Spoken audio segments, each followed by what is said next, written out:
Okay, so this right here is my wind tunnel and how it looks once it's constructed. So I mentioned in the previous video that I was gonna put duct tape to put the pieces of cardboard together. So it looks like it holds up pretty well. This right here would be called the exit of the wind tunnel. And then right here in the back, this would be the entrance. And I used a square fan for my wind tunnel. So when I bought the square fan, it already gave me the dimensions. So the dimensions of the fan will be the dimensions for the entrance, which was 9 inches by 9 inches. The exit dimensions, I used a ruler to measure it, and I got 10.5 inches by 11 inches.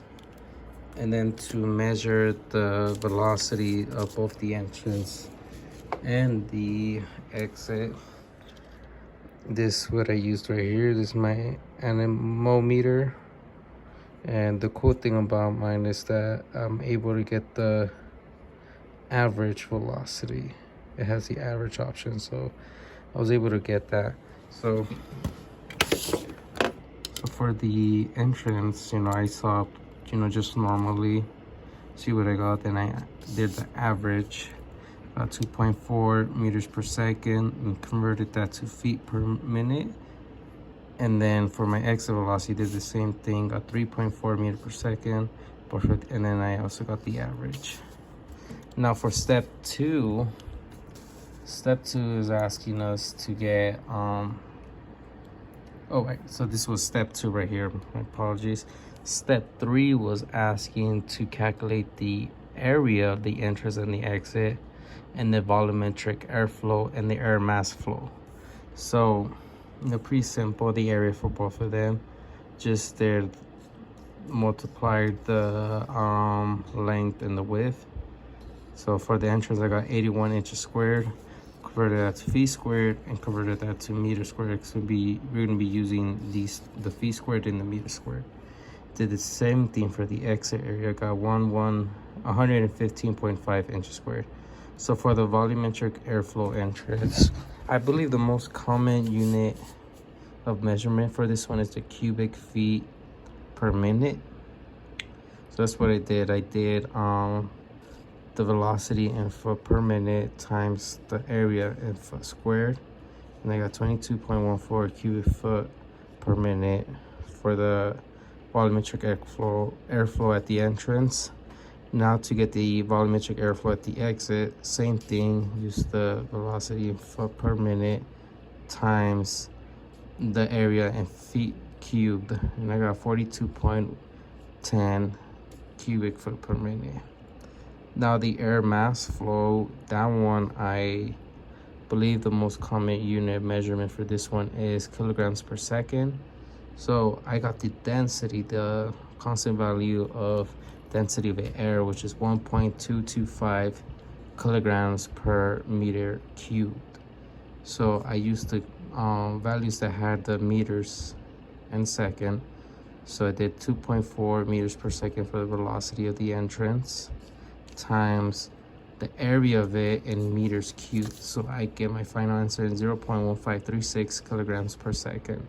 The same thing with the exit one, use the same density of air times it by my velocity and area, and got 0.2921. Now step 4 wants us to calculate the volume and mass of air loss each second. So what we do is get the difference between the entrance and the exit and see how much we lost per second. So the volume of air loss and the volume of air loss in each second. So we got the value for the volume of airflow at the exit minus the volumetric airflow at the entrance. We got 19.96 cubic feet per minute, but they also want it in seconds, so converted that to cubic foot per second. So we lose 0.3327 cubic foot of volume per second. And now the mass of air lost each second sorry, that's how much volume of air we lose per second. Now the mass of air loss each second, we get we minus the air mass flow at the exit minus the air mass flow at the entrance. So we get the answer is 0.1385 kilograms per second. So that's how much mass we lose per each second. And now our discussion with our group, we were talking about how for the volumetric flow, that it would most likely change linearly as the air goes through the tunnel. You know, a lot of us thought that made a lot of sense. And something that I want to also point it out, like if that's true, I also noticed that my values for the volume of airflow and the air mass flow is greater at the exit than the entrance. So if it was changed linearly, then it would change in a negative slope as it start. No, sorry, it will change at a positive slope.